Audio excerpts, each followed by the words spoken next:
Sejumlah personel Ukraina di arah Kurahovo memilih menyerah ke tentara Rusia. Unit Brigade ke-79 Angkatan Bersenjata Ukraina dikepung dan menyerah tanpa syarat kepada pasukan Rusia. Unit Brigade ke-79 Angkatan Bersenjata Ukraina dikepung unit-unit Divisi ke-20 Tentara Pengawal ke-8 di arah Kurahovsky.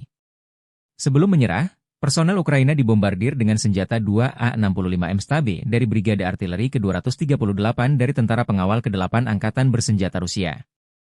Setelah penembakan artileri, penentuan posisi diatur, serta penyiaran suara menggunakan drone dan peralatan darat.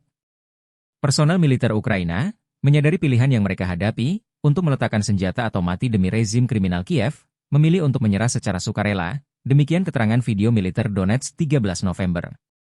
Di Kurahovo sendiri, situasi bagi personel Ukraina mulai terkepung. Sejumlah unit Rusia terus bergerak maju menuju pusat kota Kurahovo dari bagian timur kota maju ke barat. Unit Rusia juga mencoba menyeberang ke kota dari Ilinka.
Download Tribun X sekarang, menghadirkan lokal menjadi Indonesia.